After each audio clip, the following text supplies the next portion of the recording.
So I promise you, we are going to get to number one, the end of Delta Force Black Hawk Down. We're going to get to the end of that. Probably will be up tomorrow or Monday on the channel. And I'm going to do a story video on the Ink Slasher channel as well. But I wanted to talk about something that is actually going to be covered in the weekly reload this week. But there's a pretty simple video to watch on it. And that is Moist Critical, or Penguins, or whatever you want to call him. He has a video on what has happened with the Marvel Rivals. It is called Well, That Sucks. I mean, he never titles things about what they're actually about. But it has 1.7 million views, so what do I know? And yeah, let's just dive into it. I'm pretty sure he'll break down exactly what happened, but if he doesn't, I have a little bit, probably more background information, but we'll see what he says. It's a cutthroat business. It's not. What is? The video game industry is a cutthroat business. It's not meant for the faint of heart. This ain't your grandma's crocheting class. Video game industry is brutal, and it's oftentimes overlooked how strong and how noble the CEOs are at the upper echelon of the food chain. Those are the real heroes. Firefighters, second fiddle to video game industry CEOs. They are beacons of strength that we can all turn and aspire to. We get to suckle that sweet bosom they provide us with, and they're able to make the difficult choices that us mere mortals couldn't even fathom. Because in video games, you're only ever left. Do you think he talks like this in person? Do you think he just goes on diatribes around his friends? I hope so. With two options. Either one, you release a game that flops, loses a ton of money, and you're forced to lay off a ton of employees to recoup some of that loss. Or two, you release an extremely successful game, smashing sales records, smashing expectations. And you still lay them off. And then you're forced to lay off a ton of employees because you can get some more profit if you do. You can squeeze a little. We're going to need the tinfoil hat for this video because I don't think that is why this actually happened. And I'm going to let him talk. It's right there. So put extra pennies out and make a more strong bottom line. Again, just like the Sith, the rule of two. In video games, it's either get laid off because the game wasn't financially successful, or get laid off because the game was financially successful. Tough choice. And that's exactly what we just saw from Marvel Rivals today. Everyone's talking about it. Of course, I'm going to yap about it. I love the game. So this is like actually kind of disingenuous. It says, let me move my face. The Marvel Rivals game director and his team have just been laid off. It wasn't the actual game director. He was the lead of a team that was based in America, whereas NetEase is based in China. And we'll see what Moist has to say about this, but this tweet's kind of disingenuous. Game. I have been enjoying the shit out of the game. I've been kind of taking a little break on it. I've been playing more Path of Exile and Rainbow Six Siege, but I still do love the game. And today I was very excited because they released the gameplay trailers for The Thing and Human Torch. It was on the same day, yeah. Announcements that were pretty hype. And both those new characters look amazing. And then, kind of like giving a dog a pill and peanut butter, it gave us the goodies and then fed us the medicine, because turns out they laid off the entire North American division of the Marvel. I believe, I will double check this, but I believe it was 6 people they laid off. I'll go Google it on the side, but I believe it was 6 people. Marvel Rivals team. At least that's what the headlines are saying. It's not entirely clear everyone that's been laid off, but bare minimum we know for sure a game director that worked on Marvel Rivals as well as some level designers have been released. There are claims that some of the others were responsible for R&D work, but again, that's still not entirely confirmed as of right now. But anyway, let's go through the LinkedIn post here from Thaddeus Sasser. Yeah, so Thaddeus, this is such a weird. Thaddeus was the head guy at this. I'm getting the exact numbers as we speak, but I believe it was Thaddeus and 5 others. Yeah, all 6 of Marvel Rivals American-based devs reportedly let go. Okay. Leave that. Move to the next thing. Industry. My stellar, talented team just helped deliver an incredibly successful new franchise in Marvel Rivals for NetEase Games, and were just laid off. Thaddeus is one of the game directors for Marvel Rivals. He is not like the He's basically the lead for those 6 people. sole director. He's not the preeminent god of Marvel Rivals. He's not, fucking Stan Lee to this game or anything, but he was still one of the directors of the game in the NA division of it, which is still unclear exactly everything they were responsible for, but regardless, they did Seems like mainly map design. play a role in the development of this game that is being enjoyed by hundreds of thousands of players every single day. Every minute. You know what I mean? So it's like There's it's like still a pretty 500,000 players I believe, always on from this game everything I've seen, at constantly least. between all and consoles. now he and his team have just been fucking slapped, thrown away like dirty laundry here. So he seems pretty upset, rightfully so, because you usually don't expect when your product is so good that you helped build, you don't really think that you're going to be the one on the chopping block, because I mean, logically, that doesn't really check out. That doesn't pass the smell test. Hey, this thing is doing so well, we're going to celebrate by spitting in your face. Get the fuck out. Leave. I don't know if he's going to say it, but I will. From everything that I understand, these layoffs happened because the company is based in China and they want to keep their development within China. And I believe this is for 2 reasons. Number one, a little bit of Trumpage being like, we need to keep everything America. China's like, okay, maybe we should keep everything in China as well. I'm guessing that's something along those lines. Number 2, it's probably cheaper. Straight up. Like that's not something a lot of people expect, except in the video game industry. Because in the video game industry, all bets are off. There's no fucking telling who's going to get, flushed down the shitter. The only people safe are the CEOs, like the Ubisoft CEO, who is beyond brain dead. Somehow, the dumbest people on the food chain of the video game industry. It actually does seem like that. And I think you know why? This isn't tinfoil hat thing. I think this is just obvious.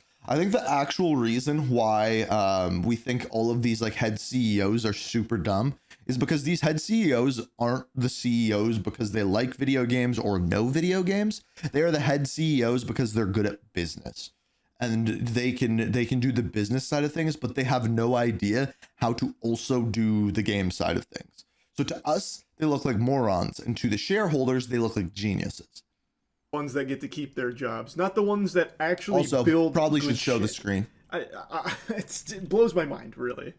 And even if the majority of the people that were let go, and even if his team was primarily responsible for R&D, it's still just such a bad look to release them at the height of the game's success.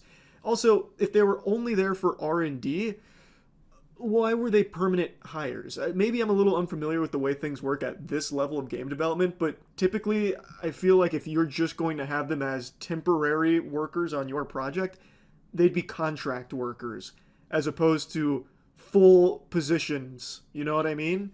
But that might just be my naivete in the AAA gaming cesspool. And that has been a big discussion around this. Like, if they're all primarily focused on R&D, well, the game's fully out, so you don't really need that many devs still working. That's another thing too, right? They're fully in support mode, and if they were in building thing, like building game systems or anything like that, they don't really need that anymore. Around the clock on the title, because now the game's already out.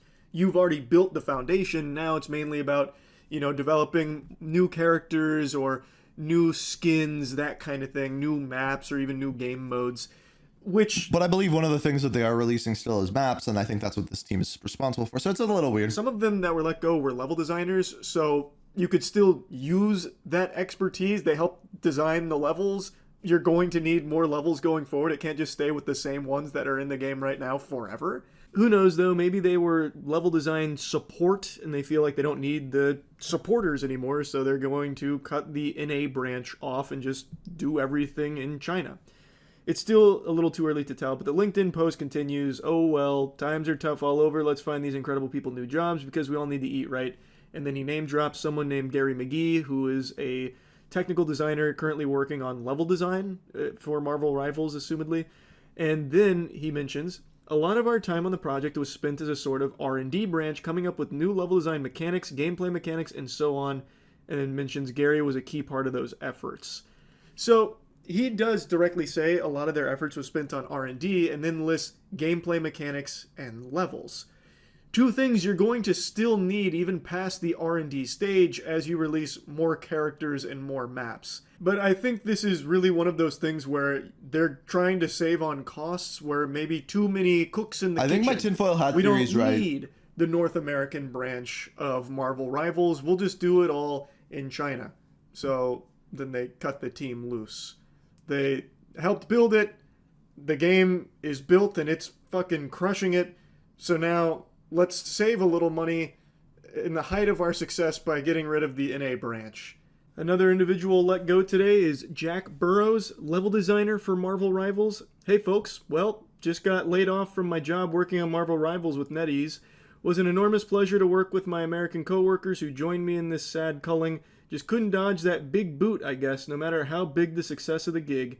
So now I'm seeking a new role and would appreciate your support. If you hear of any opportunities or just want to catch up, please send me a message or comment below. I'd love to reconnect. Open to work, hashtag you can't win them all. What's interesting is they did win it all. This fucking slammed Overwatch into the dirt. It took it, gave it a swirly and a wedgie. This is the top dog in the hero shooter genre, and they still fucked them in the face for no reason to some of the people that were helping with R&D at the very least, which is a crucial component of making a game in the first place, by the way. But it seems like the positions were beyond that. Like, level design is not something you one and done. You're always going to need some level designers. Again, I don't think it's a money thing. I think it's more so a nationality thing. I really, really do. But maybe they already have a ton at NetEase in China. So they're like, okay, we're getting rid of all this slack over there in America. But either way, it's just, it's such a bad look. Now there's a big blemish on the success of Marvel Rivals. And Overwatch, like, they've already announced some big game changers coming to Overwatch. This is a good point. This is a good point. Overwatch is trying to buy people back. They're trying to get people back. I think they won't, mainly because of Marvel and the amount of characters. There's so many that it's not even comparable. That people are actually looking forward to. Overwatch can do something incredible here by just hiring this exact team to work on their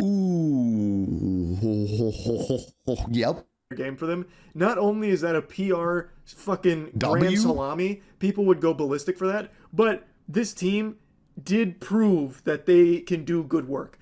Again, we don't know exactly everything they're responsible for, but just even being tied to Marvel Rivals at this level is just a good thing to have on your resume. That's a fucking chunky one. So it'd really be a win-win for Blizzard, as they're desperately trying to get Overwatch back into the conversation of being like a prominent game.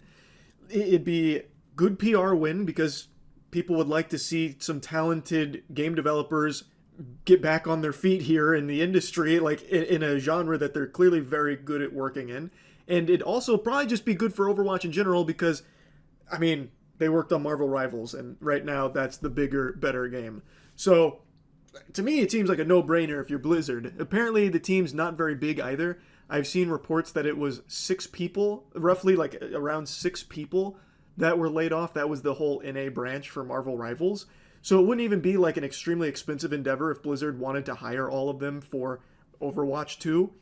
I think it might be worth it. I think that'd be kind of a power move. But anyway, I still find this to just be trash. I still just do not like this. The video game industry is in such a bad spot. You can't even have a successful game without also losing your job, apparently. It just doesn't make sense. And I know it's not exclusive to the video game industry. You see this a lot, especially... I hope he says especially in tech here. In Hollywood. Hollywood does this from time to time where something is an extreme smash success, and some of the people that brought it to life get fucking scraps. They get morsels, less than that sometimes. That's certainly true. So I know true. It's not exclusive to video games, but we are seeing it in a big way for this industry. It is happening all the time. So not the... Like, you hear stories in Hollywood of like basically that, like, someone's in a movie, they sign a contract for $60,000. They're the main actor. Movie makes $600 million, and they just get their $60,000. There is other stories though of like people taking bets on themselves and being like, I'll make my contract for 1% of the gross of the movie. And I think Schwarzenegger was in one of his movies. He made like bank off of it because of a deal like that. He just took a bet on himself in the movie when gangbusters, and he made like $400 million or something like that. I'll try to find it real quick. The most positive news coming out here for Marvel Rivals, which is a real shame. And I just want to talk about it a bit. That's it. See ya. All right.